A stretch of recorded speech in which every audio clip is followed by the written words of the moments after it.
Good morning, sir. Good afternoon, sir. Good afternoon, sir. Good afternoon.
Hello everyone. Am I audible and visible?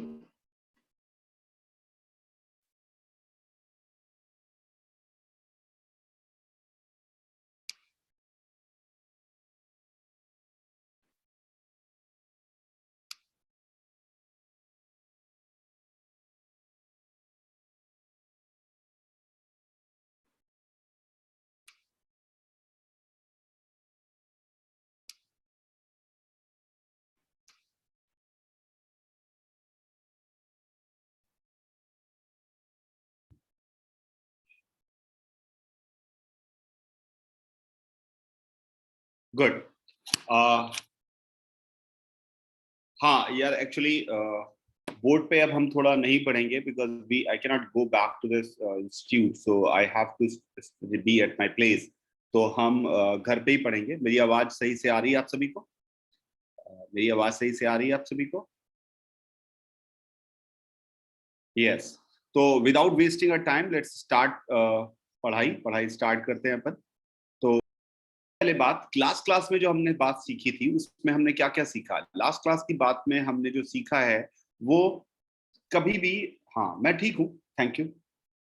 हाँ Elon plus app जो है वो PC पर है। मैं Audible नहीं हूँ क्या? मैं ऑडिबल नहीं हूँ क्या? वेरी गुड, ठीक है। तो अब मैं थोड़ी देर पहले पढ़ाई करते फिर बाकी बातें बाद में करेंगे। प्लीज अब थोड़े समय पढ़ाई पे ध्यान दे देंगे, ठीक है? प्लीज, ठीक है, ठीक है। तो सबसे पहली बात हमने कल सीखी कि कभी भी हमें प्रूव करना होता है कि मोशन जो है वो एसएचएम है कि नहीं है, तो हमें पहले इक्विलिब्रियम फाइंड आउट करना पड़ा।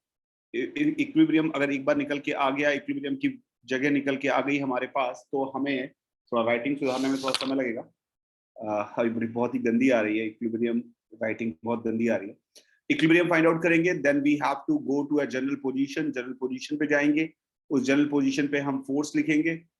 हाँ, जनरल पोजीशन पे हम फोर्स लिखेंगे, और फोर्स जो होगा अगर हम लिख रहे हैं वो force some proportional to x आ जाएगा तो हम कहेंगे एसएचएम है। फोर्स प्रोपोर्शनल टू एक्स आ जाएगा तो हम कह देंगे एसएचएम है। तो एक सवाल के थ्रू मैं समझने की कोशिश करता हूँ, जितनी हमने सीखा था उसको समझने की कोशिश करता हूँ। एक सवाल लेके चलते हैं, तो लेट्स सी कि आप उस सवाल को कैसे सॉल्व करते हैं। एक मेरे पास स्प्रिंग मास सिस्टम है, इस पर एक ब्लॉक हैंग कर रहा है जिसका मास m है, और ये ऑलरेडी इक्विलिब्रियम में है। ये इट इज इन इक्विलिब्रियम, ये अपने इक्विलिब्रियम में है, ये इक्विलिब्रियम में है, ठीक है। इसका स्प्रिंग कांस्टेंट k है, स्प्रिंग कांस्टेंट इसका k दे रखा है, और इसका मास m है। अब मैंने इसके ऊपर एक ब्लॉक रख दिया जिसका मास m था, इसके एक ब्लॉक और रख दिया जिसका मास m था, एक m मास का ब्लॉक रख दिया। हेलो, m मास का ब्लॉक इसके ऊपर एक और रख दिया। अब मुझे बताइए, हाँ नहीं, जो सवाल है ध्यान सुनिएगा। इस पे m मास का ब्लॉक और रख दिया। आप मुझे बताइए कि अब जब जैसे ही मैंने m मास का ब्लॉक इसके ऊपर रखा है, तो क्या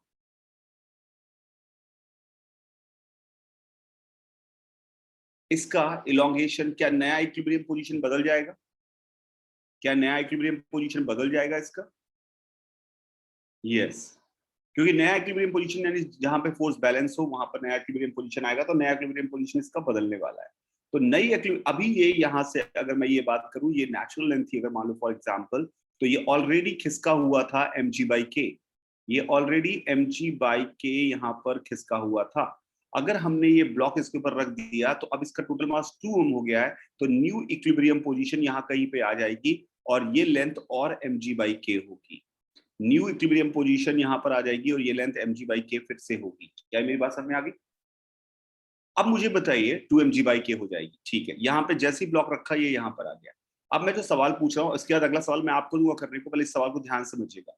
क्या अभी भी ये स्प्रिंग मास सिस्टम ही है? क्या अभी भी ये स्प्रिंग मास सिस्टम है? ऑब्वियसली अभी भी ये स्प्रिंग मास सिस्टम है।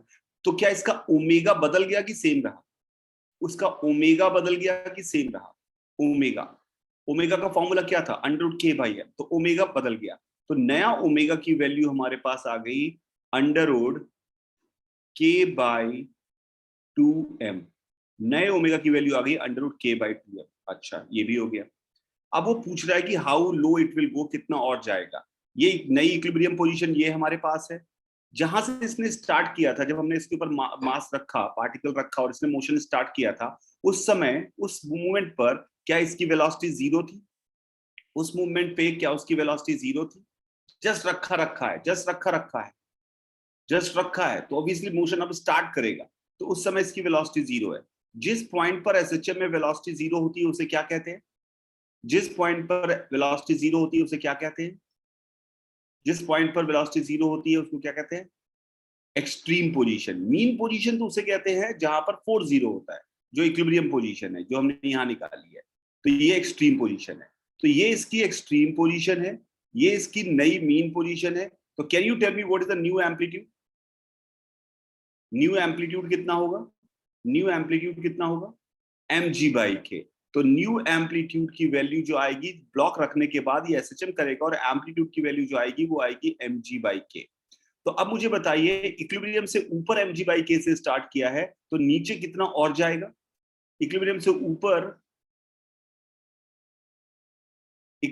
ऊपर अगर mg/k से स्टार्ट किया तो नीचे कितना और जाएगा? ऑब्वियसली मीन से अगर एम्पलीट्यूड ऊपर a है तो नीचे भी एम्पलीट्यूड a होगा, तो यानी ये नीचे भी a और जाएगा। तो इसका मतलब है कि इसका टोटल ड्रॉप जो हो रहा है, टोटल ड्रॉप जो ये नीचे की तरफ आया है, that will be 2mg/k। that will be 2 mg by k. Is it okay? That will be 2 mg by k. Omega की वैल्यू √k/m होती है. अब मैं एक सवाल आपको दे रहा हूं, आई रियली, बिकॉज ये आपको पता होना चाहिए था जितनी मैंने बात की, पर मैं अब चाहता हूं कि आप एक सवाल ध्यान से करने की कोशिश करें. जो ये सवाल मैं आपको देने वाला हूं, बहुत ध्यान से करने की कोशिश करिएगा. अच्छा सवाल है, ध्यान से आंसर चाहिए होगा मुझे, ध्यान से समझिएगा. एक स्प्रिंग ब्लॉक है, मास m का, इक्विलिब्रियम में. फुल औकात टेस्ट सवाल है. नेचुरल लेंथ ऑब्वियसली यहां कहीं होगी, ये उसका इक्विलिब्रियम है, यहां पर बैठा हुआ है. एक m मास का पार्टिकल ऊपर की तरफ आता है v वेलोसिटी से, और ये स्टिक कर जाता है, यानी कि ये पार्टिकल इसके साथ स्टिक कर जाता है, स्टिक कर रहा है, ये पार्टिकल स्टिक कर जाता है. क्वेश्चन है हाउ हाई इट विल गो. ये अच्छा सवाल है. इसको आप वर्क रेडी से भी कर सकते हैं, लेकिन मैं चाहता हूं आप ऐसे वर्क रेडी कुछ भी लगाइए, करके दिखाइएगा. फुल औकात टेस्ट है हमारा. How high it will go. Obviously answer v पे डिपेंड करेगा. आप जबरदस्ती आंसर मत बोलिए. ऑलरेडी mg बाई के खिसका हुआ था, अब उसको हमने m मास का पार्टिकल v वेलोसिटी से टकराया, v वेलोसिटी से टकराकर इससे टक्कर होगी, इक्विलिब्रियम बदलेगा, नई पोजीशन आएगी. प्लीज आप ध्यान से करने की कोशिश करेगा. मुझे उम्मीद है कि कुछ लोग सही कर पाएंगे और कुछ लोग टाइम पर बात करने की कोशिश करेंगे. अपना ध्यान से सोचिएगा. तो m मास का पार्टिकल बोथ विल गो. नया सवाल है कि क्या होगा, एंड आई एज्यूम कि most of you can do it, अगर आप ईमानदारी से सच्ची से करने की कोशिश करेंगे. दोनों मास सेम है, बिल्कुल दोनों मास सेम. दोनों पार्टिकल्स के मास सेम दिए हुए हैं, कोई अंतर नहीं.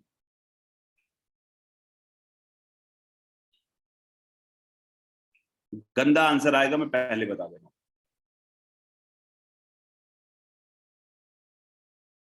जल्दी से करने की कोशिश करिए.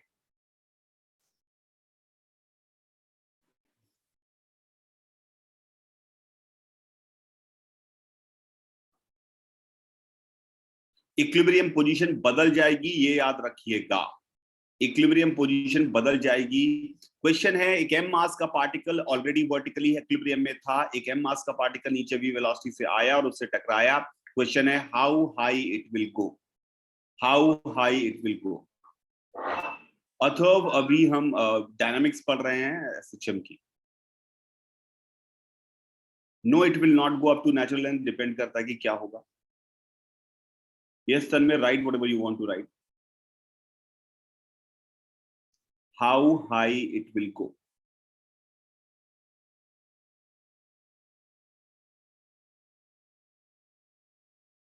How high it will go. Yes, they stick together. I have already told you. मुझे अभी तक एक भी सही आंसर नहीं दिखा, बिलीव मी. और आप में से बहुत सारे लोग अभी सही से ध्यान से समझने की कोशिश करिए. इसकी इक्विलिब्रियम पोजीशन बदल जाएगी टक्कर के बाद का. ए नहीं पता है आदित्य, ए क्या चीज है. हाउ हाई इट विल गो, कितना ऊपर जाएगा, फाइनल आंसर चाहिए. कितना ऊपर जाएगा, ये फाइनल आंसर चाहिए मुझे. यानी टक्कर होके जब ये 2m मास का पार्टिकल बन जाएगा, जब ये 2m बन जाएगा, इकट्ठा हो जाएगा, तो ये कितना और ऊपर जाएगा. यहां तक जाएगा, यहां तक जाएगा, मुझे नहीं पता कहां तक जाएगा, यहां तक जाएगा. तो it will go up to some height and we have to find out की which height it will acquire. कहां तक ये पहुंचाएगा, किस हाइट तक पहुंच पाएगा. This is what we need to find out.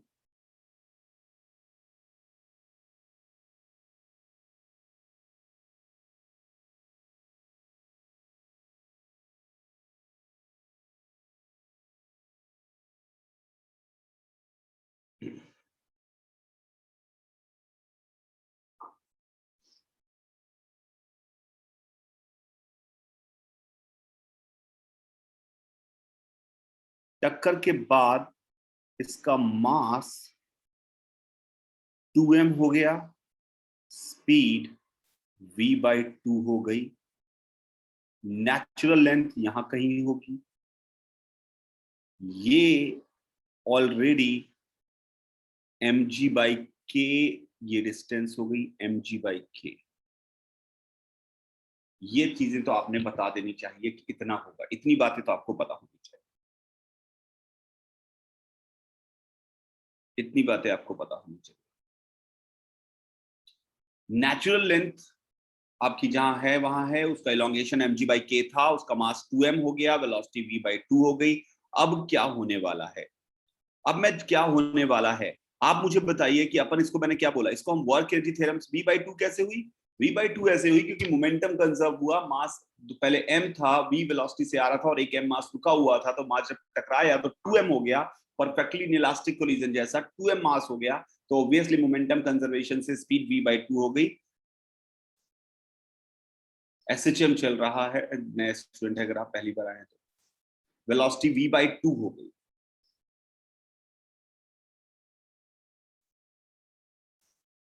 अब उसके बाद क्या होने वाला है?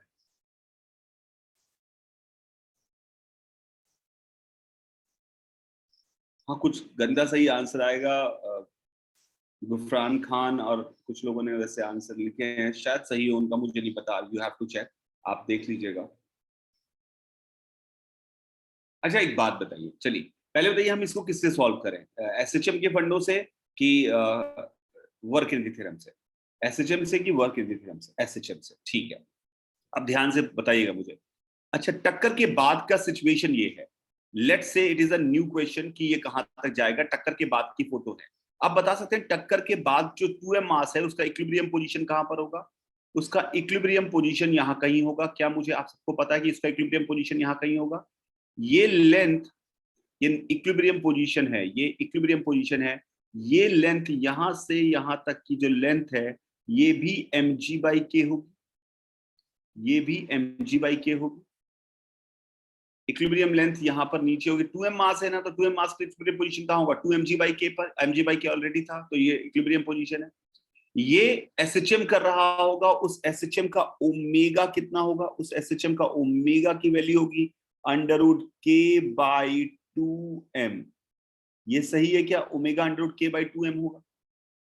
अब मान लिया वो यहां तक जाता है, वो यहां तक जाता है, यहां तक जाता है, यानी कि यहां तक जा रहा है, 2m से वेलोसिटी का यहां तक जा रहा है, तो ये एक्सट्रीम पोजीशन हो गई है SHM की। क्या ये एक्सट्रीम पोजीशन हो गई है SHM की? माना यहां से यहां तक की दूरी को ही, डेफिनेटली इस जगह से एक्सट्रीम पोजीशन से मीन पोजीशन की दूरी को हम क्या बोलते हैं? एम्पलीट्यूड। तो मैंने एम्पलीट्यूड a मान लिया, तो जिस मूवमेंट पे इसकी वेलोसिटी v/2 है उस दूरी को मैंने x मान लिया, ये x है। तो अब मुझे बताइए, हमें अगर मैं एम्पलीट्यूड निकाल दूं तो क्या आप बता पाएंगे कितना ऊपर तक गया है? अगर मैं एम्पलीट्यूड निकाल दूं तो क्या आप बता पाएंगे कितना ऊपर तक गया है? ठीक है, अब हमें एम्पलीट्यूड निकालना है। हमें क्या पता है? हमें x पता है, हमें ओमेगा पता है, हमें उस समय की स्पीड v पता है, ये तीन चीजें पता है और a निकालना है। तो what equation comes in your mind? What equation comes in your mind if you know velocity, you know omega, you know x, and you want to find out a? What equation comes in your mind?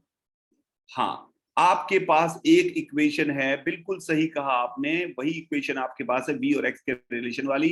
v is equal to omega bracket में √a² minus x²।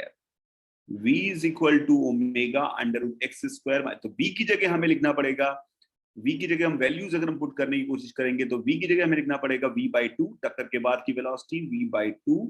Omega की जगह हमें लिखना पड़ेगा √k/2m और √a² की जगह तो a² वही निकालना, और x की जगह लिखना पड़ेगा हमें mg/k का होल स्क्वायर, mg/k का होल स्क्वायर।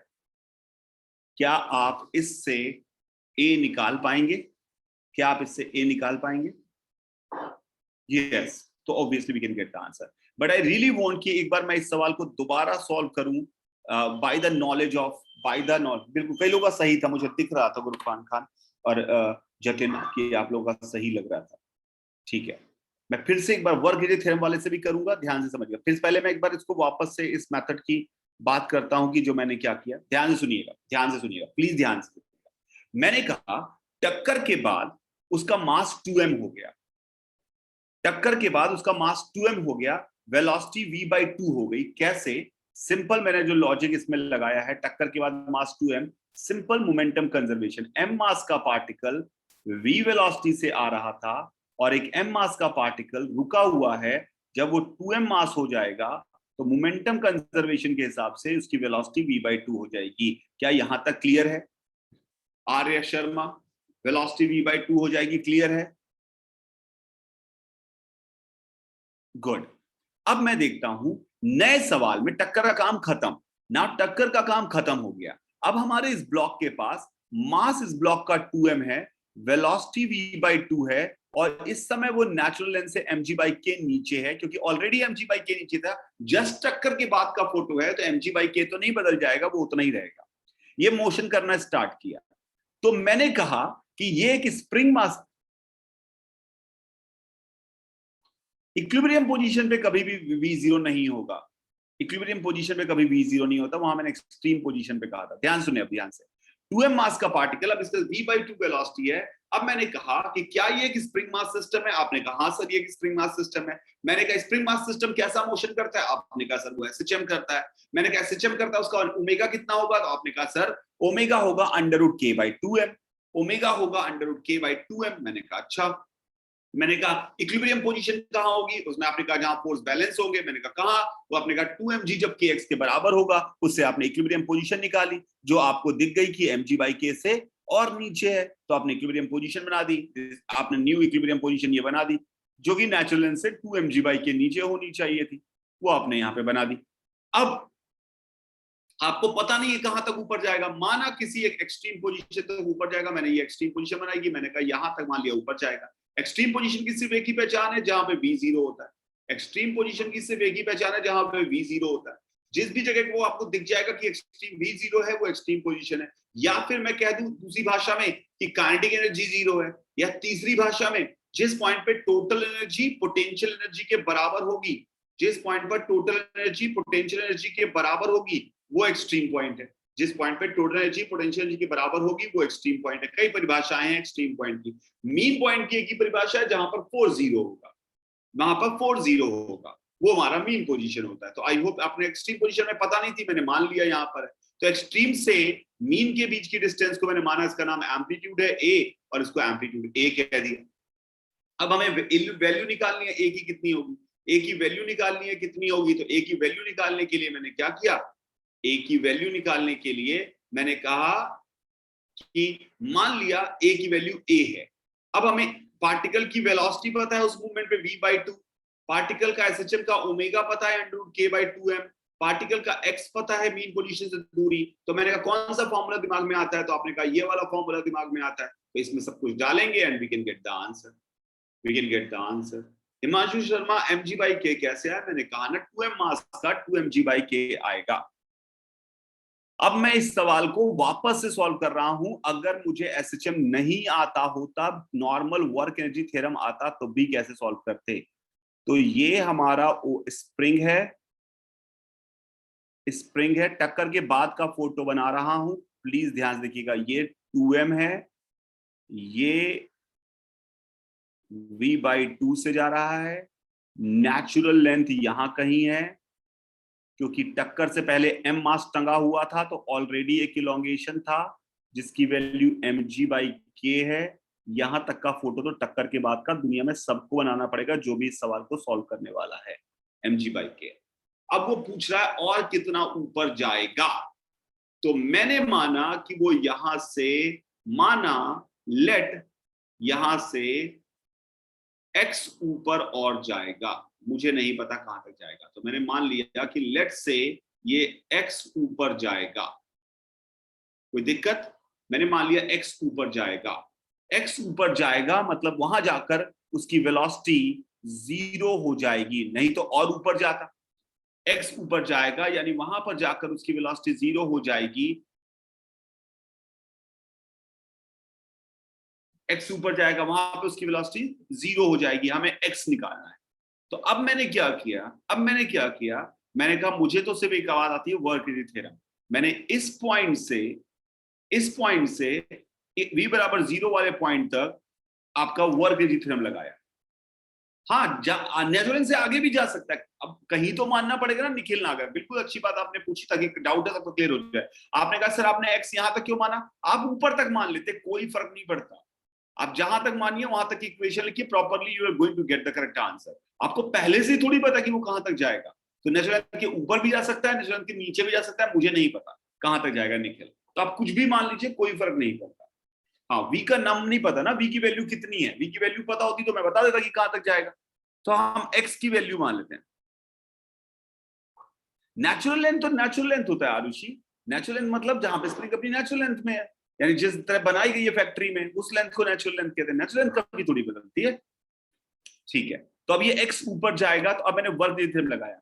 देखते हैं इस मूवमेंट पे, मान लिया ये ग्रेविटेशनल पोटेंशियल एनर्जी का रेफरेंस, इसको मान लिया ग्रेविटेशनल पोटेंशियल एनर्जी का रेफरेंस मान लिया। ग्रेविटेशनल का पोटेंशियल एनर्जी यू हमारी 0 मान ली। यहां पर देखते हैं इस मूवमेंट पे gravitational potential energy 0, kinetic energy half 2m v/2 का होल स्क्वायर। उसके अलावा spring potential energy half k mg/k का होल स्क्वायर। आई होप दिख रहा होगा। कोई बात नहीं पढ़ा तो अभी आप देख लें, थोड़ा थोड़ा समझें। जिन्होंने पढ़ा है वो देख लें, बाकी लोग एसएचएम से कर लेंगे। अब जब वो जब वो पहुंचा इस वाली सिचुएशन में v बराबर 0, तो x ऊपर जा चुका है, तो ग्रेविटेशनल पोटेंशियल एनर्जी हो गई mgx, काइनेटिक एनर्जी हो गई 0, स्प्रिंग एनर्जी ध्यान से लिखेंगे हाफ k। कितना इलोंगेशन बचा उसका, नेचुरल से इतना नीचे है, नेचुरल से इतना नीचे है, तो उसकी वैल्यू हो गई mg/k -x का होल स्क्वायर। mg/k -x का ऑब्वियसली आंसर v के टर्म में आएगा। तो वी गॉट अ इक्वेशन जिसमें सिर्फ और सिर्फ एक अननोन है x, and we can solve this x। पर इस वाले मेथड में x की क्वाड्रेटिक आएगी और उसके 2 आंसर आएंगे, क्योंकि हमने तो सिर्फ वो पता लगाई है जगह, क्वाड्रेटिक आएगी जिसके 2 आंसर आएंगे। क्वाड्रेटिक आई है जिसके 2 आंसर आएंगे। 2 आंसर इसलिए आएंगे क्योंकि हमने कहा कहां पे वेलोसिटी 0 होगी, तो एक बार ऊपर 0 होगी, एक बार नीचे 0 होगी। तो x का जो आंसर ऊपर वाला पॉजिटिव वाला आंसर होगा वो हम आंसर लिख देंगे, नेगेटिव वाले आंसर को नहीं लिखेंगे। अच्छा, बिल्कुल सही, बिल्कुल सही। ये 2mgx होगा, मेरी गलती, माय बैड। 2mgx होगा, बिल्कुल सही बात कही। बिल्कुल बिल्कुल, इट विल बी 2mgx, गलती से लिख दिया 2mgx, ये 2mgx होगा, तो ये 2mgx होगा। बिल्कुल सही कहा। मैंने क्या कहा, मैंने कहा gravitational potential energy reference 0, kinetic energy half 2mv/2 का whole square, potential energy spring वाली हाफ k mg/k का होल स्क्वायर, ये हो गई इनिशियल एनर्जी। और ये फाइनल एनर्जी 2mgx, 2mg का मास x ऊपर गया, काइनेटिक एनर्जी 0 क्योंकि वो रुका हुआ है, into half k mg/k - x का होल स्क्वायर। तो ये हमारा x इससे सॉल्व करके आंसर निकल आएगा। ठीक है, अब मैं एक सवाल दे रहा हूं, बहुत ध्यान से करिएगा। अब मैं एक सवाल दे रहा हूं, ध्यान से करिएगा, ध्यान से। अच्छा सवाल है, ध्यान से आंसर निकालिएगा।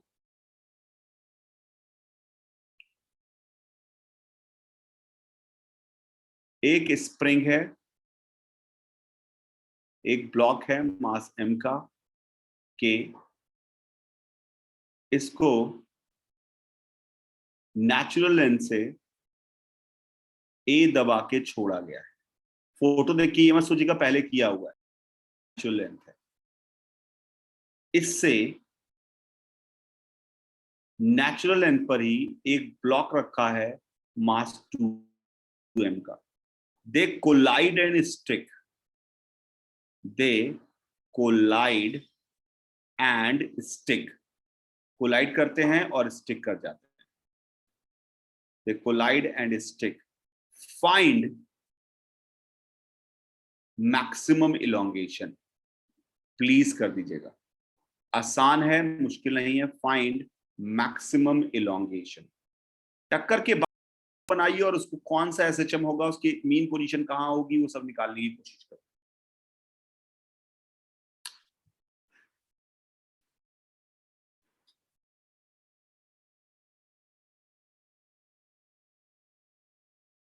एक स्प्रिंग मास सिस्टम है, उसको ए कंप्रेस किया, ए कंप्रेस करके उसको छोड़ दिया, जहां नेचुरल लेंथ थी वहां पे 2m का एक ब्लॉक रखा हुआ है। ये जब दौड़ता हुआ आएगा उस 2m से टकराएगा, 2m से टकराकर उसके साथ चिपक जाता है। चिपकने के बाद ये 3m का मास हो जाता है। अब वो कितना और आगे जाएगा उसका मैक्सिमम इलॉन्गेशन निकालना है, दिस इज द क्वेश्चन। उसका मैक्सिमम इलॉन्गेशन निकालना है, this is the question.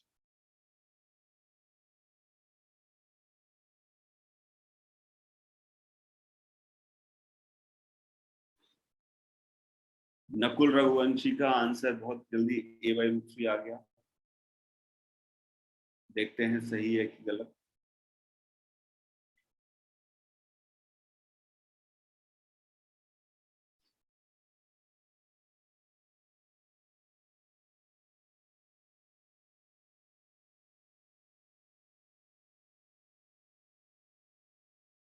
Bhavya का भी a/√3 आ गया, चमन का भी a/√3 आ गया, बहुत ही बढ़िया। उज्जवल पहले सवाल पे ध्यान देते हैं।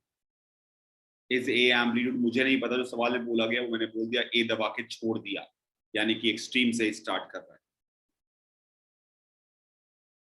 बहुत सारे लोगों का a/√3 आया है, मुझे नहीं पता सही है कि गलत है। मैं कुछ नहीं बोलना चाहता जब तक आपके सबके आंसर नहीं निकल जाते। a/√3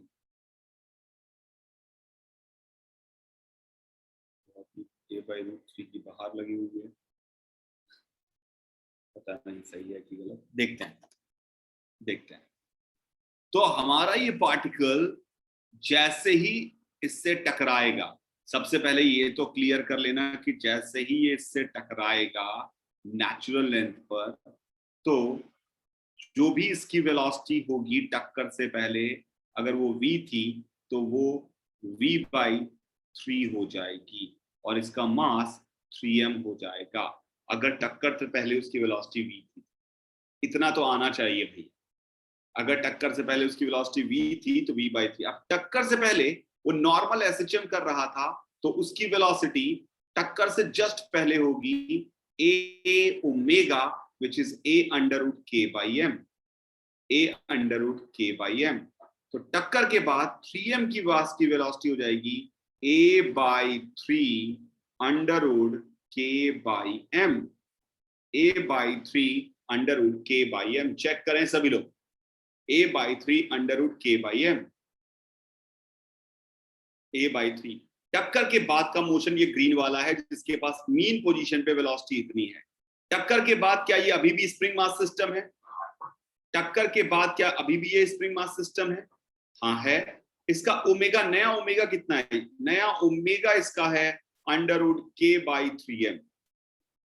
नया ओमेगा है √k/3m। नया एम्पलीट्यूड कितना है सर? वही तो निकालना है, हमें पता नहीं है। तो मैंने कहा मान लिया नया एम्पलीट्यूड की वैल्यू a1 है। तो टक्कर के बाद जो नया एसएचएम कर रहा है उसके मीन पोजीशन पे वेलोसिटी होनी चाहिए थी a1 इंटू नया ओमेगा, ओमेगा 1, लेट्स से इसका नाम ओमेगा 1 है, पर है a/3 √k/m, क्योंकि वो तो दी हुई है। तो जैसे ही मैंने ओमेगा 1 की वैल्यू √k/3m डाला तो जो आंसर उन्होंने बताया था वो बिल्कुल सही है। Answer comes out a/√3। Answer comes out a/√3। a1 की वैल्यू a/√3 आ रही है।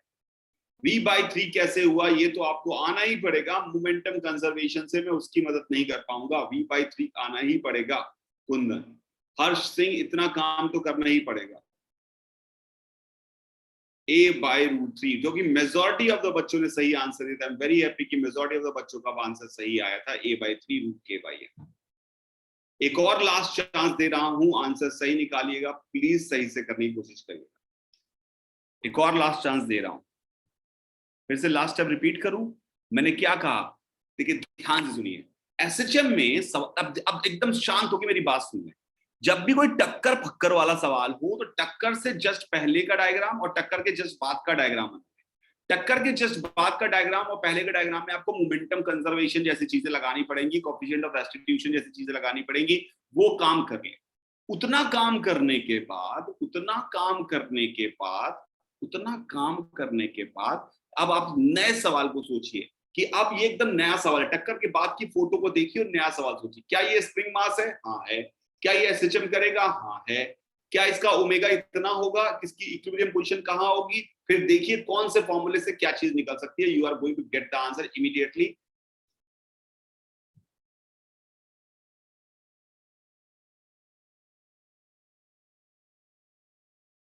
यस, वर्ग थ्योरम से भी कर सकते हैं, हर सवाल वर्ग थ्योरम से कर सकते हैं। मैंने क्या कहा, डायनामिक्स का हर सवाल आप वर्ग थ्योरम से कर सकते हैं, पर इससे हम करेंगे तो थोड़ा चीजें वैल्यू सुनाए। v/3 कहां से आया समझ में नहीं आया मुकुल, बता चुका हूं मोमेंटम कंजर्वेशन से, उसको मैं कैसे दोबारा समझा पाऊंगा। अब देखते हैं, एक और लास्ट सवाल है, प्लीज ईमानदारी से करने की कोशिश करिएगा, ईमानदारी से करने की कोशिश करिएगा कि क्या हो रहा है।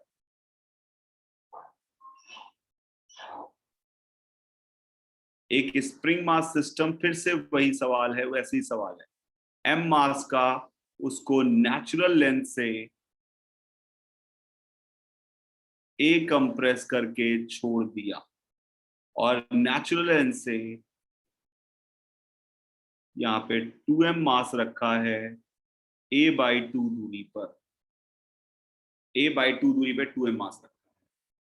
देख स्टिक आफ्टर कोलिजन, स्टिक करते हैं, ये दिया हुआ है, स्टिक करते हैं, ये दिया हुआ है। पूछा है मैक्सिमम इलोंगेशन बताइए, मैक्सिमम इलोंगेशन बताइए। अब प्लीज सही करना, मैक्सिमम इलोंगेशन बताइए, बिना कुछ और बात किए हुए मैक्सिमम इलोंगेशन निकालने की कोशिश करिए। मास 2m, यस मास 3m तो तन में, इसलिए वेलोसिटी v/3 हो गई, मास 3 गुना वेलोसिटी। a/2 डिस्टेंस पे 2m मास का पार्टिकल रखा हुआ है सिद्धार्थ सिंह। एक स्प्रिंग मास सिस्टम को a कंप्रेस करके छोड़ दिया और उससे a/2 दूरी पर एक 2m मास का पार्टिकल रखा हुआ है, वो उससे जाकर टकराता है, टकराकर उसके साथ चिपक जाता है। अब वो चिपक चिपक के जो नया 3m मास बना है वो अब आगे और बढ़ेगा, तो उसका नया एसएचएम, नया एक्सटेंशन कितना होगा? a पर छोड़ा है नवनीत कुमार, तो a डिस्टेंस पे छोड़ा है, तो यानी कि नॉर्मल स्प्रिंग मास सिस्टम के लिए वो एक एक्सट्रीम पोजीशन में कितना और कितनी दूर तक जाएगा नेचुरल लेंथ से, what is the maximum elongation, ये सवाल है। मैक्सिमम इलोंगेशन कितना होगा?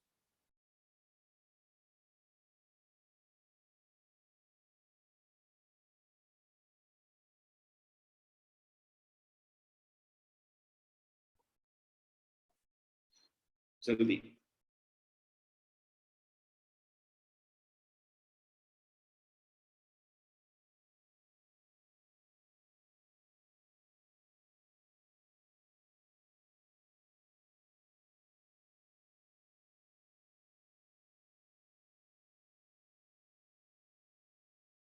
√5/4 कुछ लोगों का आ रहा है, आकर्ष का, भूमिका का a/√2 आ रहा है, हजरत हुसैन का √3+1 a/2 आ रहा है, किसी का 3a/2 आ रहा है।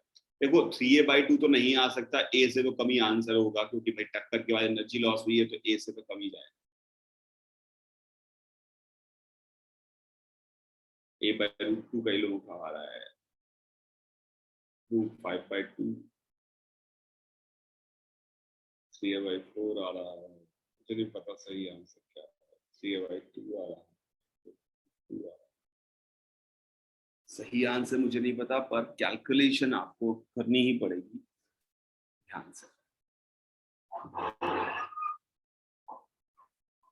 किसी का √3a/2 आ रहा है।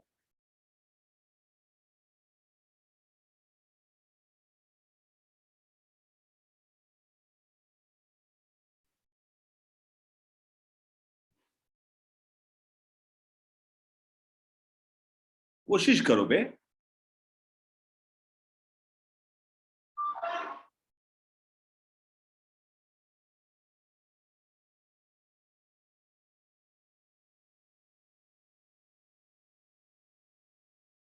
सबसे पहले ये पता लगाएं कि जब वो पहुंचने वाला था तो उसकी स्पीड कितनी है, जब वो टक्कर मारने वाला था, टक्कर मारने से जस्ट पहले उसकी स्पीड कितनी है।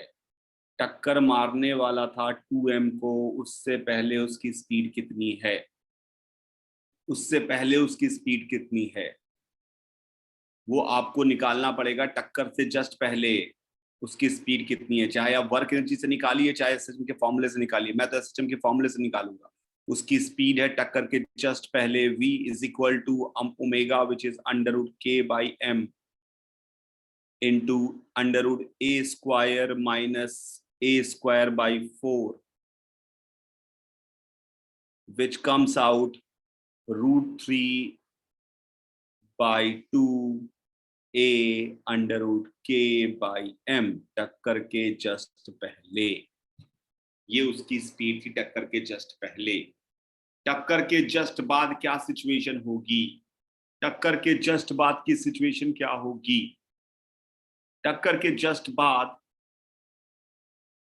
नेचुरल लेंथ तो अभी भी वही है, ये spring mass system natural length से अभी भी a/2 दूरी पर ही है, लेकिन इसका मास 3m हो चुका है और इसकी वेलोसिटी a/2√3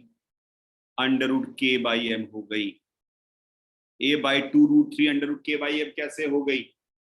a/2√3 कैसे हो गई?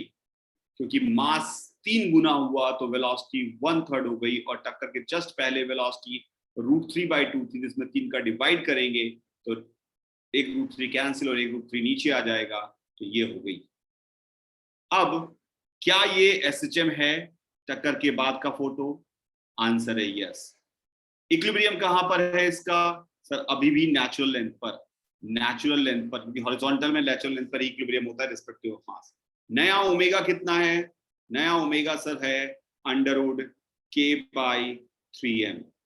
नया एम्पलीट्यूड कितना है? नया एम्पलीट्यूड कितना है सर? पता नहीं। लेट्स से नया एम्पलीट्यूड है a1, पता नहीं है इसकी वैल्यू, ये हमें निकालना है। तो उसने कहा कि जिस समय आपको वेलोसिटी पता है जो भी दी हुई है, उस समय x कितना है? आपने कहा उस समय का x मीन पोजीशन से दूरी है a/2। मैंने कहा आपको x पता है, आपको ओमेगा पता है, आपको v पता है, which equation comes in your mind? Which equation comes in your mind? तो आपने कहा कि सर इस केस में मेरे पास जो इक्वेशन दिमाग में आ रही है वो वही वाली है, v equal to omega √a² minus x²। तो आपने उसकी वैल्यू को डाला, एंड आई रियली वांट कि आप सॉल्व करें, आंसर निकालें, तो मैं डालने की कोशिश करता हूं उसकी वैल्यू। तो लिखते हैं a/2√3 इज इक्वल टू नया ओमेगा √k/3m इंटू ब्रैकेट में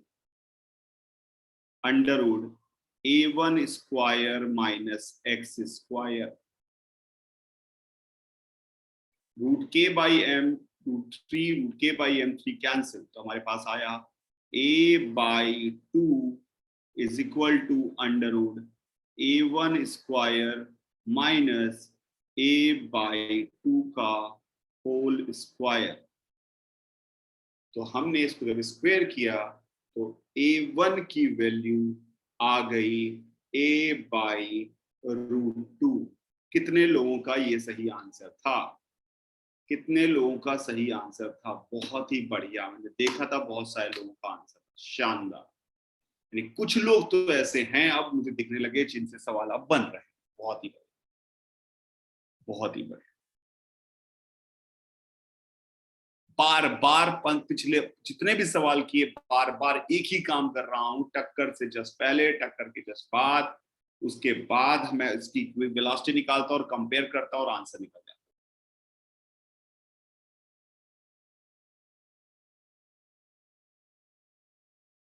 कोई बात नहीं मानस, ध्यान से करो ना तो अगली बार सही होगा।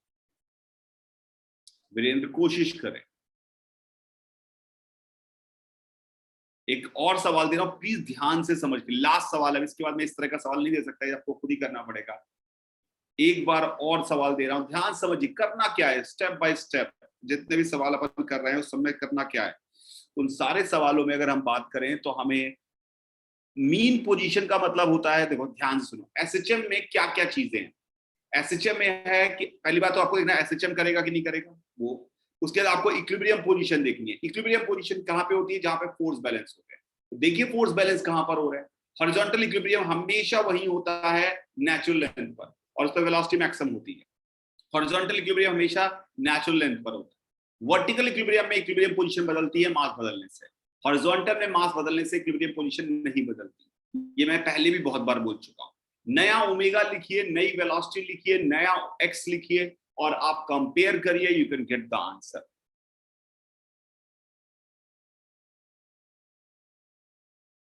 ठीक है।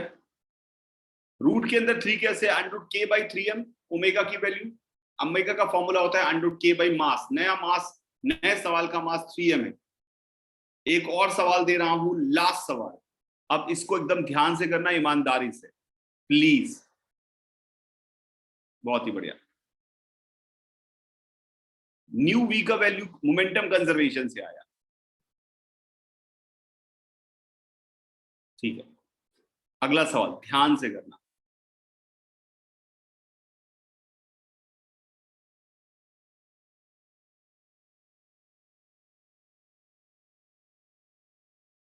एक स्प्रिंग, एक ब्लॉक, मास m का, ये नेचुरल लेंथ, ये डिस्टेंस कैपिटल A, ये जा रहा था, यहां पर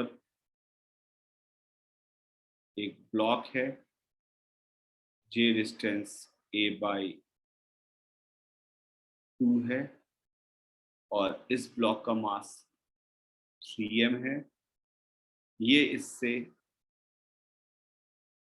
टकराता है, चलिए फिर से वही, टकरा के चिपक जाता है। रिपीट ही कर रहा हूं सवाल, कुछ भी नहीं, थोड़ा डेटा बदला और कुछ भी नहीं। स्टिक कर रहा है, स्टिक करता है, नया एम्पलीट्यूड निकालिए, न्यू एम्पलीट्यूड निकालिए। कम से कम इतना तो कर लें कि रिपीट कर लें सवाल, न्यू एम्पलीट्यूड निकालिए। बस मैंने मास बदला और कुछ भी नहीं, नया एम्पलीट्यूड गलत नहीं होना चाहिए। 3m वहीं रखा हुआ था, ये उससे टकराता है और नया एम्पलीट्यूड बताइए। a/2 पर है और वो उससे टकराता है और नया एम्पलीट्यूड।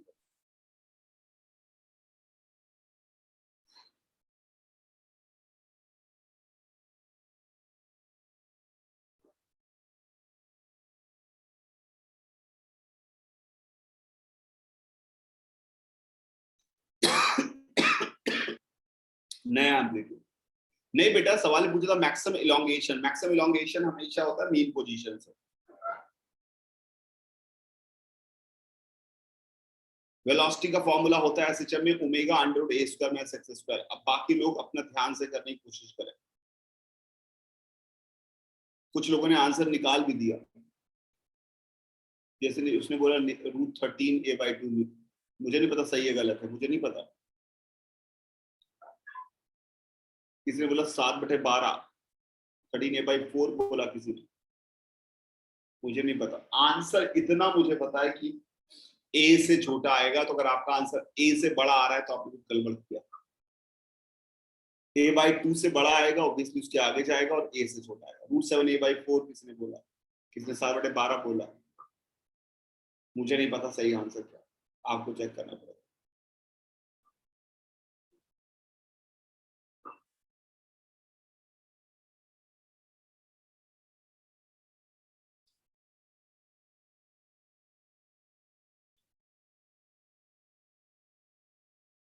सबसे पहला काम, स्टेप 1, जिनको नहीं आ रहा वो समझे। स्टेप 1, टक्कर से पहले ब्लॉक की वेलोसिटी निकालिए।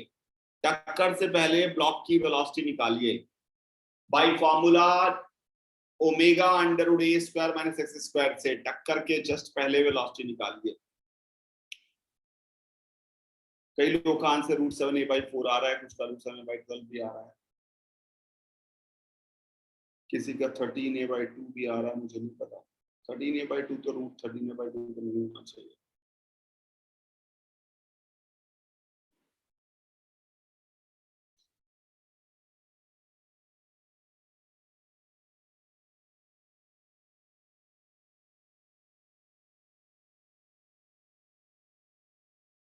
सबसे पहले उसकी वेलोसिटी निकालिए टक्कर से जस्ट पहले, बिफोर कोलिजन उसकी वेलोसिटी निकालिए, बिफोर कोलिजन उसकी वेलोसिटी। तो बिफोर उसकी वेलोसिटी अगर मैं निकालूं टक्कर से जस्ट पहले, तो उसकी वेलोसिटी आएगी a √a² minus a²/4 into √k/m, which is the last situation जैसी आई थी, √3/2 a √k/m, √3/2 a √k/m। After टक्कर मोमेंटम कंजर्वेशन है, मास 4 गुना हो गया। आफ्टर टक्कर मोमेंटम कंजर्वेशन है, मास 4 गुना हो गया।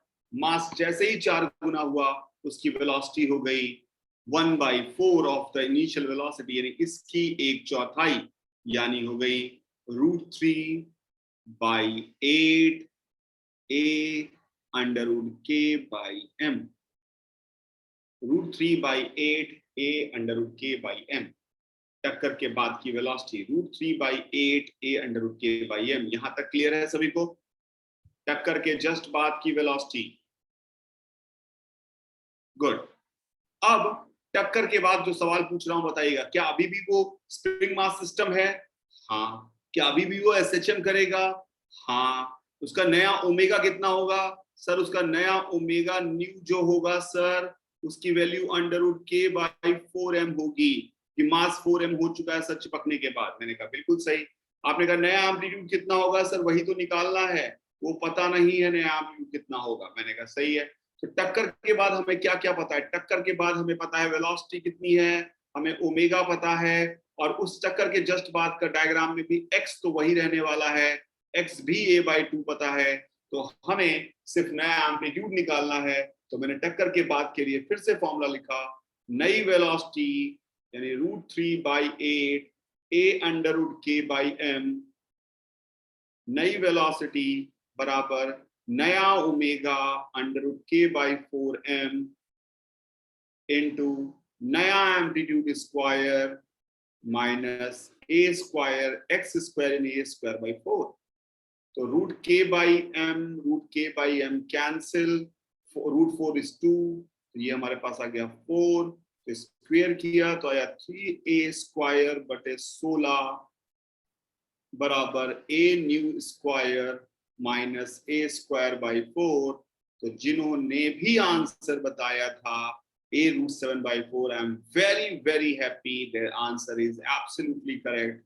a न्यू की वैल्यू आ गई √7a/4। बहुत ही बढ़िया।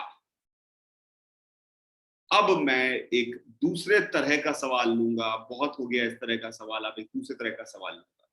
ध्यान से सुनना, ध्यान से सुनना। A particle can move on x axis, x axis पे मूव कर सकता है। उसकी पोटेंशियल एनर्जी का फॉर्मूला दिया हुआ है U = x² - 4x + 8, x² - 4x + 8। और उसकी टोटल एनर्जी जो हमें दी हुई है, टोटल एनर्जी दी हुई है, वो हमें दी हुई है, टोटल एनर्जी वो हमें दी हुई है 68 जूल। उसका मास दिया हुआ है 1 kg। ये सारी इंफॉर्मेशन है। A particle can move on x axis, एक पार्टिकल एक्सिस पे मूव कर रहा है, उसकी पोटेंशियल एनर्जी का फॉर्मूला ये दिया हुआ है, मास उसका 1 kg दिया हुआ है, टोटल एनर्जी 68 जूल है। स्टेप बाय स्टेप क्वेश्चन करेंगे। Number 1 question, question number 1, force as a function of x निकालिए। ध्यान से करिएगा, अगली बार पूरा सवाल आपको खुद से दूंगा, अभी निकालिए। Force as a function of x निकालिए, force as a function of x निकालिए, force as a function of x, force as a function of x। तो हमें पता है force as a function of X निकालें तो फोर्स होता है minus D U by D X, force होता है minus D U by D X, यानी फोर्स की वैल्यू हमारे पास निकल के आ गई, minus D U by D x करेंगे तो हमारे पास आएगी 4 माइनस 2x, बिल्कुल सही निकाला आपने से majority of the chapter, 4 minus 2x, perfect. Number 2, equilibrium position, equilibrium position, equilibrium position वो भी बहुत आसान है, जहां पे 4 0 होगा उसकी वैल्यू आ गई x बराबर 2 मीटर, बिल्कुल सही।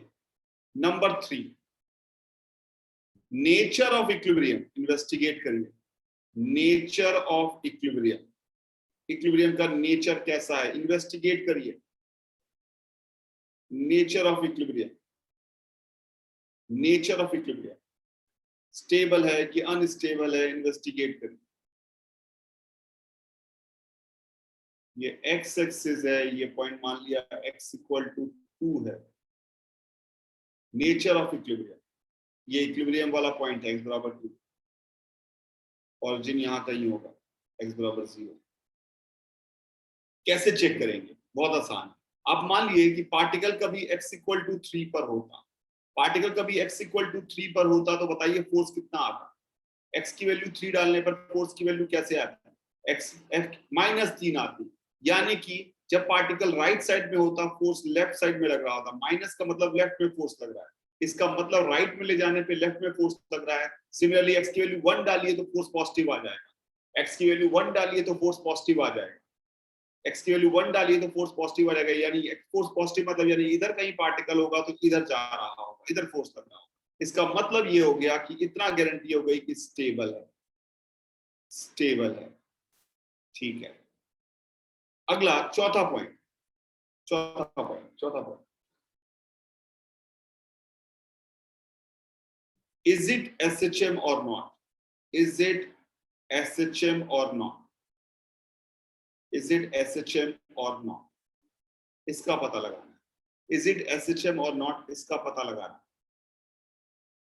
SHM का पता लगाने का आपको जनरल तरीका पता है, क्या करना है हमें, इक्विलिब्रियम पोजीशन जहां पर हमारे पास है x बराबर 2, अब x यहाँ पे यूज कर लिया है तो मैं इक्विलिब्रियम पोजीशन से y दूरी पे जाऊंगा, y दूरी पर पार्टिकल का फ्री बॉडी डायग्राम बनाऊंगा, क्या नेट फोर्स लग रहा है, तो y दूरी पे गए पार्टिकल का फ्री बॉडी डायग्राम बनाया तो फोर्स लिखा, फोर्स का फॉर्मूला तो हमें पता है 4 माइनस 2x है, 4 माइनस 2x है, पर इस पार्टिकल का x कोऑर्डिनेट है कितना, इस पार्टिकल का x कोऑर्डिनेट है कितना, इस पार्टिकल का x कोऑर्डिनेट कितना है, y नहीं है, बहुत बढ़िया साक्षी 2 प्लस y है, उस पार्टिकल का x कोऑर्डिनेट 2 प्लस y है, तो f की वैल्यू हमने लिखी 4 माइनस 2 टाइम्स 2 प्लस y, और जैसे देखा तो फोर्स आ गया माइनस 2y, यानी y डिस्प्लेस करने पे फोर्स माइनस 2y आ गया, तुरंत हमने क्लेम किया SHM है।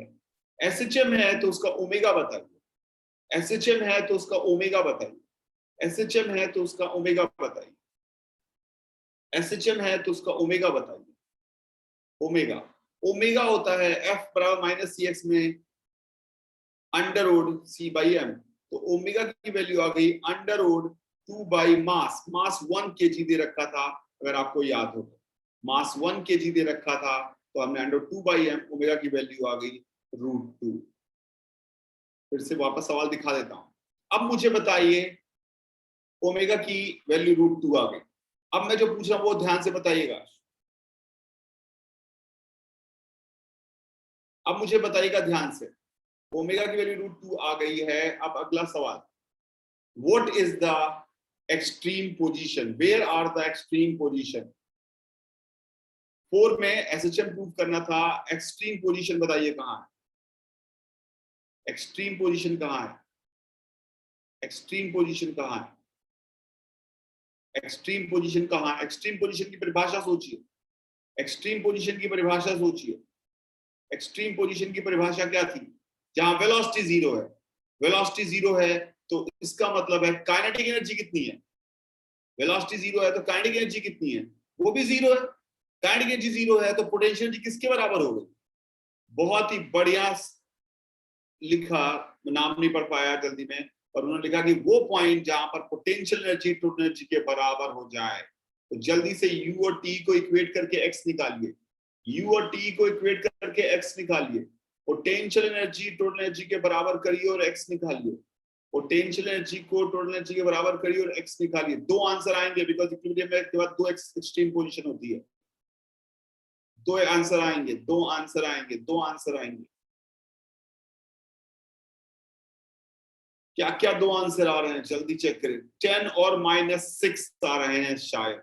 अगर आप सॉल्व कर पाए तो आप इक्वेशन लिखेंगे, इक्वेशन लिखेंगे x² - 4x + 8 बराबर 68। तो हमारे पास आ जाएगा इससे इक्वेशन को सॉल्व करने के लिए x² - 4x + -60 बराबर 0। मैंने सीधा सिंप्लीफाई करने के लिए दिया था, तो शायद x के रूट 10 और -6 आ रहे हैं। x के रूट 10 और -6 आ रहे हैं, 10 और -6 आ रहे हैं। तो 10 और -6 आ रहे हैं। आप वेरीफाई भी कर लीजिए, इक्विलिब्रियम से दोनों बराबर दूरी पे होने चाहिए। इक्विलिब्रियम x बराबर 2 पे था, तो 10 उससे 8 मीटर की दूरी पर अगर आप जाएंगे तो 10 मिलेगा, 10 मिलेगा।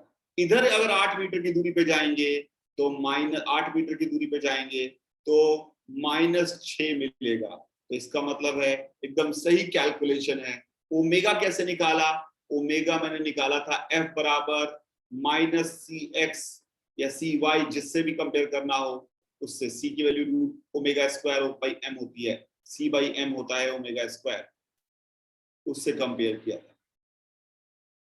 तो x² - 4x + 8 की वैल्यू 2 + y कैसे बोला बेटा? ये x बराबर 2 से y दूरी पर है, तो ओरिजिन से कितनी दूरी पर होगा? x बराबर 2 से अगर y दूरी पे मैंने लिया है तो ओरिजिन से कितनी दूरी पर होगा? 2 + y।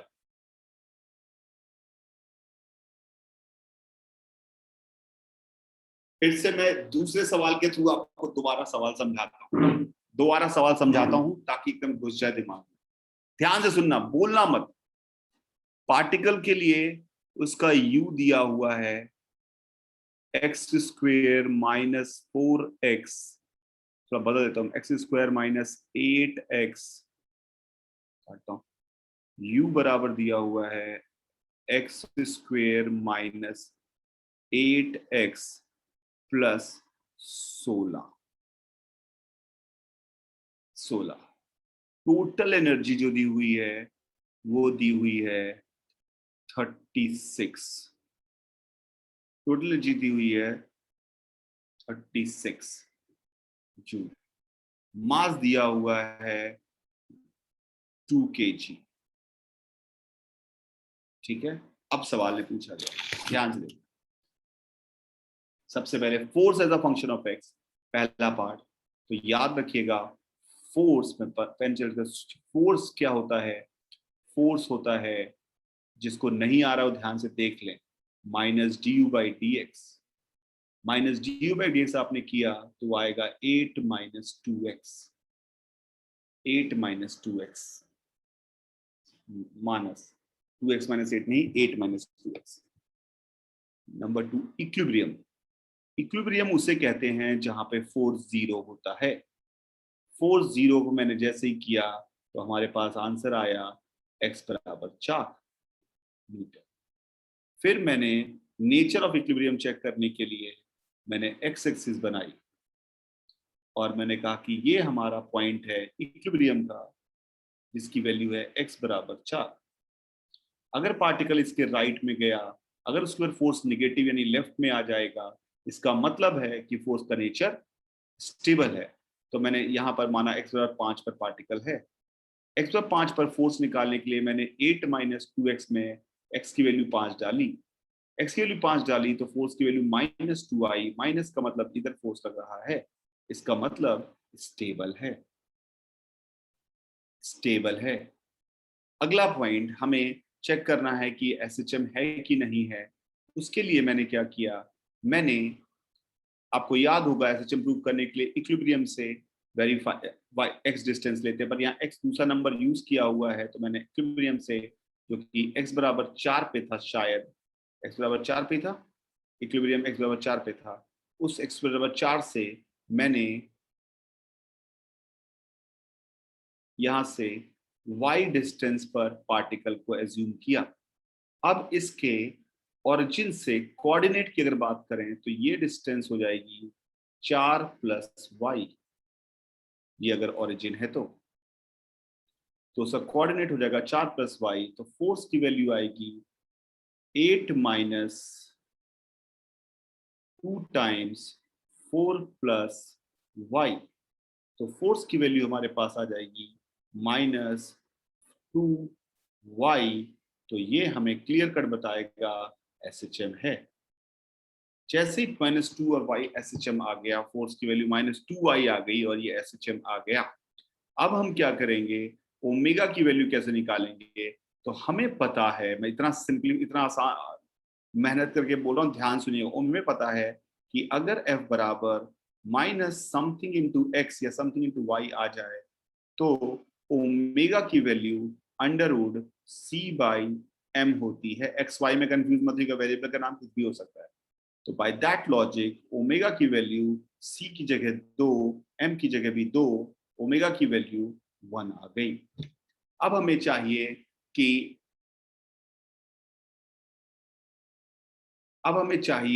कि ओमेगा निकल के आ गया है। अब हम मास 2 दिया हुआ है नए सवाल में, मास 2 दिया हुआ है नए सवाल में 2 kg है। प्लीज ध्यान से देखें, ओमेगा निकालने के लिए मैंने कंपेयर किया f बराबर -cx से। ओमेगा की वैल्यू √c/m हो गई, c की वैल्यू 2 है। c क्या चीज है, जो भी y के साथ चिपका हुआ लिखा है वो c है। कुंदन ध्यान से देखें, ओमेगा की वैल्यू आ गई 1। ओमेगा की वैल्यू जैसे ही 1 आ गई, हमारे पास ओमेगा की वैल्यू 1 आते ही अब हमें एक्सट्रीम पोजीशन निकालनी है। एक्सट्रीम पोजीशन की पहचान है total energy is equal to potential energy. Total energy is equal to potential energy. तो हमारे पास x² - 8x + 16 पोटेंशियल एनर्जी है, टोटल एनर्जी 36 है। इनको इक्वेट किया, तो इक्वेट करने पर x² - 8x + 20 बराबर 0 आ गया, और उससे x की वैल्यू 10 और -2 आ गई। 10 और -2 आ गई, तो 10 और -2 हमारे पास एक्सट्रीम वैल्यू हो गए। अब कोई पूछेगा एम्पलीट्यूड बताओ, तो एम्पलीट्यूड का मतलब होता है x बराबर 10 हमारा एक एक्सट्रीम पोजीशन है, और x बराबर -2 एक दूसरा एक्सट्रीम पोजीशन है। तो इनके बीच की दूरी को हम एम्पलीट्यूड कहते हैं।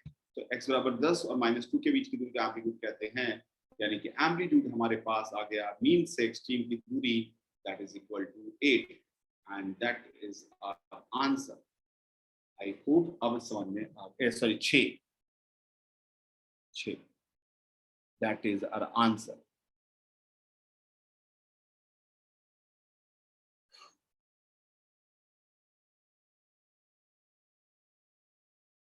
क्लियर?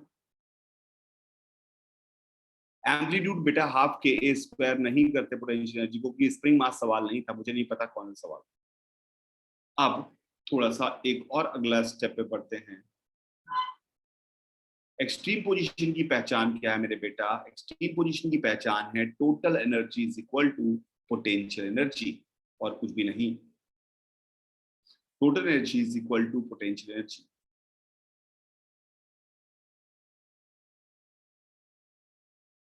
और एक्सट्रीम पोजीशन मिल गया, मीन पोजीशन मिल गया, तो दोनों के बीच की दूरी को हम एम्पलीट्यूड कहते हैं। एक्सट्रीम और उसके मीन के बीच की दूरी को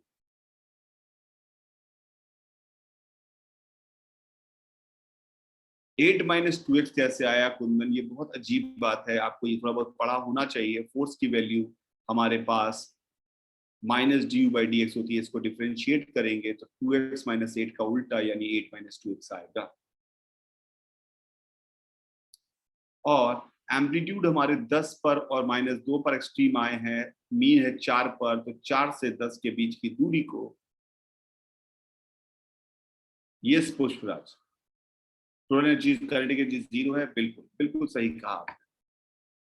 बेटा एक्सट्रीम पोजीशन की पहचान क्या है? जहां पर वेलोसिटी 0 है। जहां वेलोसिटी 0 है वहां पे टोटल एनर्जी पोटेंशियल एनर्जी के बराबर होगी। चलिए मैं आगे बढ़ता हूं। अब आपको एक नई सिचुएशन देता हूं स्प्रिंग मास सिस्टम के अलावा, जो आपको प्रूव करना है कि मोशन एसएचएम है कि नहीं।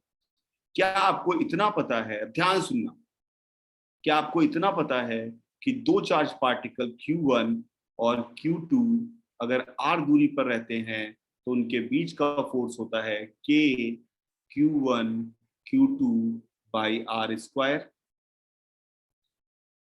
पता है? और अगर if they are like they will repel and they are alike they are different they will attract. पता है? पता है हमें इतना? ठीक है, तो अब देखते हैं कि आप कैसे सवालों करेंगे। ध्यान से करिएगा। एक लाइन है, उसके यहाँ पर एक Q चार्ज है, यहाँ पर एक Q चार्ज है, ये Q चार्ज और Q चार्ज फिक्स्ड है,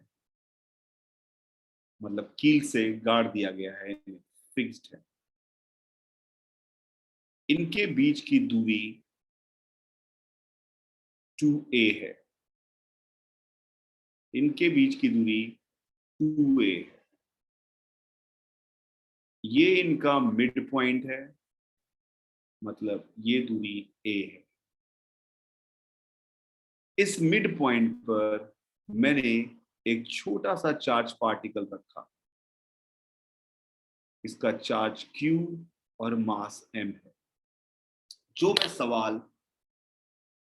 मैं सवाल पूछूंगा उसका आंसर दीजिएगा। ये Q और स्मॉल q और m, capital Q charge fixed है। एक बार मैं सुना कीजिए, दोनों कैपिटल Q चार्ज फिक्स्ड हैं और उसके बीच में एक स्मॉल q चार्ज मास m का रखा हुआ है। जो सवाल मैं पूछूंगा वो ध्यान से आंसर दीजिएगा। क्या स्मॉल q पे नेट फोर्स 0 है? क्या स्मॉल q पे नेट फोर्स 0 है? कोई ग्रेविटी नहीं है और कुछ भी नहीं है, सिर्फ ये इलेक्ट्रोस्टैटिक फोर्स है। बहुत ही बढ़िया, क्योंकि कैपिटल Q लेफ्ट वाला और कैपिटल Q राइट वाला दोनों उसको रिपेल मार रहे होंगे, तो उसके बाद नेट फोर्स 0 है। अब अगला सवाल, बस इस सवाल का आंसर हो गया, अब लिखना बंद करें। इस सवाल का आंसर हो गया, दोनों इक्वल फोर्स हैं, क्लियर है। अब एक बात का सवाल का आंसर हो गया, अब लिखना बंद करें ध्यान से। अब मुझे बताइए, स्मॉल q को अगर मैं लेफ्ट में ले जाऊंगा तो क्या होगा? स्मॉल q को अगर मैं लेफ्ट में ले जाऊंगा, एसएचएम मत बोलिए, एसएचएम जल्दी से नहीं दिख जाता है, एसएचएम देखने के बड़ा स्टेप है। स्मॉल q को लेफ्ट में ले जाऊंगा तो क्या होगा?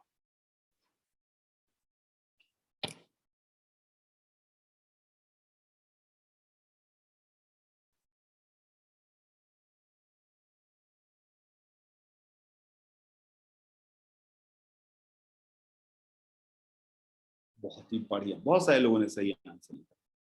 अगर मैं स्मॉल q को लेफ्ट में ले गया, यहां ले गया, तो इस वाले का फोर्स, इसकी दूरी कम हो जाएगी, तो दूरी कम होते ही इस वाले का फोर्स बढ़ जाएगा, यानी नेट फोर्स राइट में आ जाएगा। नेट फोर्स ऑन राइट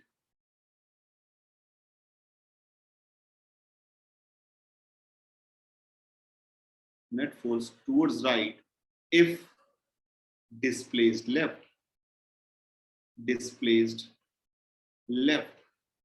ये समझ में आ गया आपके? नेट फोर्स राइट में हो जाएगा अगर डिस्प्लेस लेफ्ट में किया जाए। Good good. अब तो इसका मतलब है what kind of equilibrium it is, what kind of equilibrium it is? Yes, force of repulsion ही, यानी this is stable equilibrium. Stable equilibrium, stable equilibrium का मतलब ये होता है कि ऑसिलेट करेगा, लेकिन इसका मतलब एसएचएम है कि नहीं है मुझे नहीं पता। Stable equilibrium. अब मैं चाहता हूं कि आप कैपिटल इस लाइन पे फिर से एक लाइन बनाइए। कैपिटल क्यू यहां है, कैपिटल क्यू यहां है, ये मिड पॉइंट था, इस पार्टिकल को मैं यहां लेके आया, ये दूरी x है और ये स्मॉल q है। स्मॉल q पर नेट फोर्स लिखिए कितना आ रहा है। स्मॉल q पे नेट फोर्स लिखिए कितना आ रहा है। स्मॉल q पर नेट फोर्स लिखिए कितना आ रहा है। दो लोग फोर्स लगा रहे होंगे स्मॉल q पे, एक ये लगा रहा होगा इधर की तरफ और एक ये लगा रहा होगा, लेकिन इसका फोर्स जीतेगा। तो नेट फोर्स कितना आ रहा है। सबसे पहले लेफ्ट वाले ने फोर्स लगाया उसके ऊपर, उसको लिख रहा हूं K Q upon A minus x का whole square. Am I right? Am I right? और इसने लगाया K Q upon A plus x का होल स्क्वायर। तो this minus this is net force. This minus this is net force. Net force क्या होता है? Net force मतलब जो दो फोर्स लग रहे हैं इसके ऊपर, एक आदमी इधर धक्का मार रहा होगा, एक आदमी इधर धक्का मार रहा होगा, रिजल्टेंट फोर्स कितना लग रहा है इसके ऊपर। कोई भी चीज मोशन तो तब करेगी ना जब उसका रिजल्टेंट फोर्स होगा। बहुत ही बढ़िया गीतांश।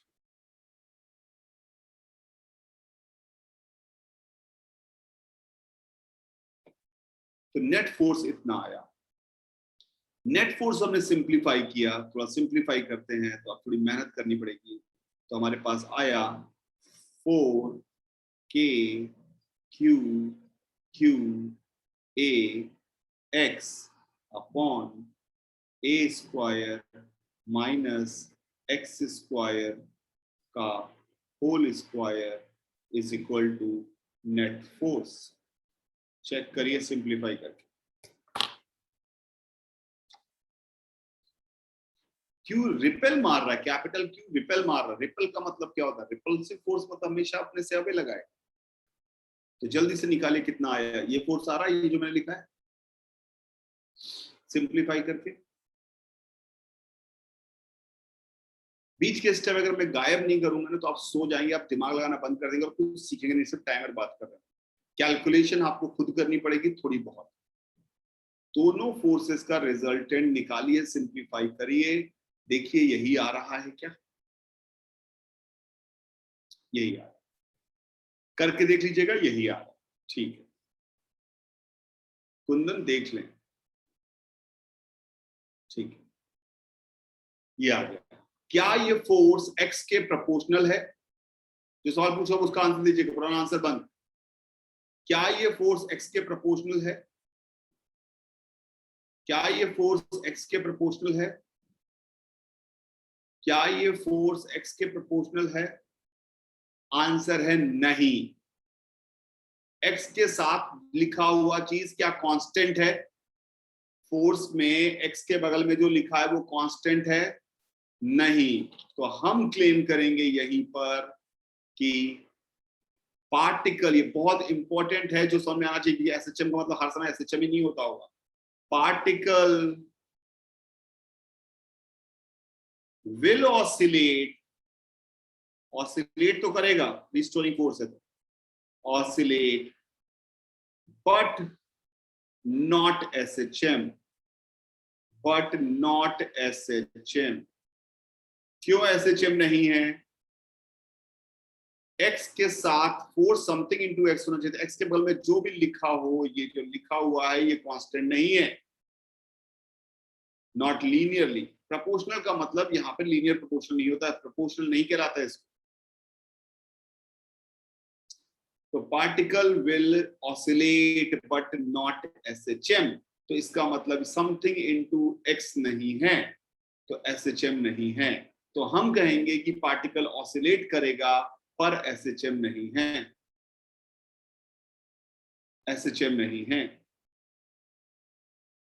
एक्स के बगल में जो भी नंबर लिखा हो बड़ा से बड़ा, ये पूरा नंबर अगर आपको कांस्टेंट दिखाई दे रहा होता तो एसएचएम होता, ये एसएचएम नहीं है।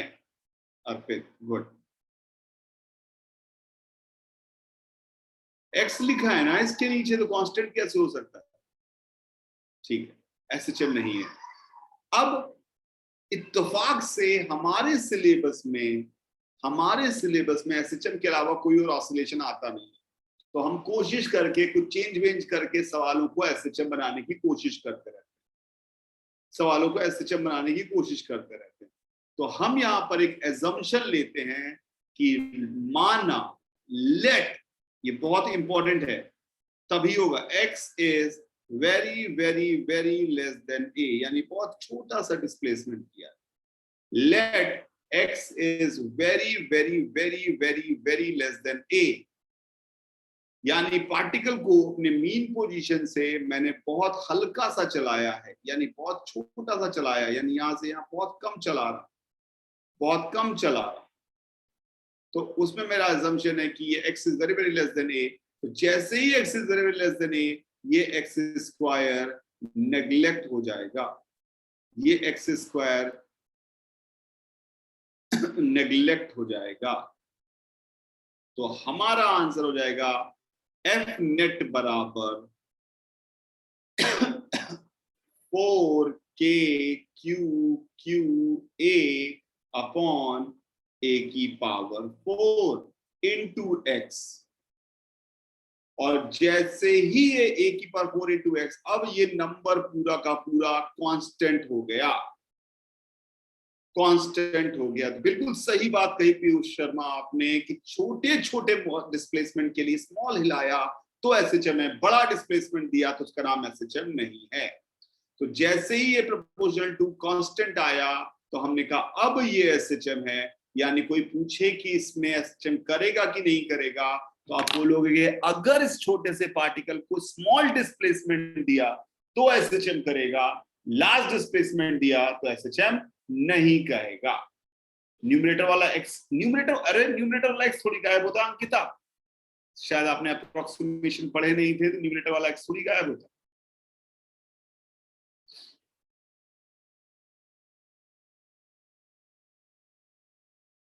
ए स्क्वायर, ए की बार 4 आएगा ना बेटा मोहित, एक स्क्वायर माइनस एक्स स्क्वायर का होल स्क्वायर लिखा हुआ था।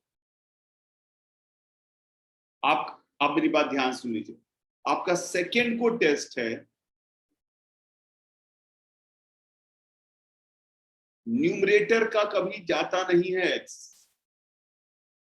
देखिए जब हम लिमिट लगाते हैं, नहीं दोनों एक सेम है, बंधन मेरी बात सुन, दोनों एक सेम है।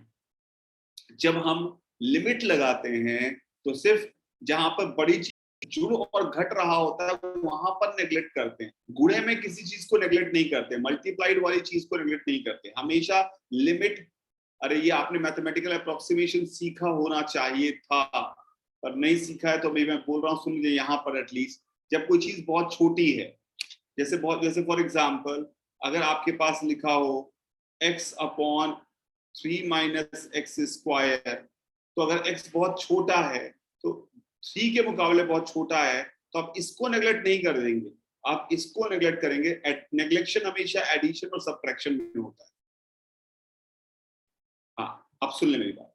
आपका सेकंड को टेस्ट है, सेकंड के टेस्ट का सिलेबस है मेनली एसएचएम में जितना आज तक पढ़ाया है उतना, कल तक पढ़ाऊंगा जितना उतना, बस कल तक जितना पढ़ाऊंगा उतना ही सेशन का सिलेबस है, ठीक है।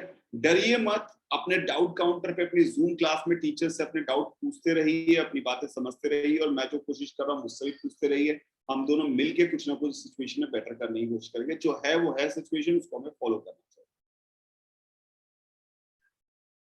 ठीक है। अभी मैं आपको ये हैंडआउट भेज दूंगा, पर प्लीज रिवाइज करिए, आप बार बार पढ़िए।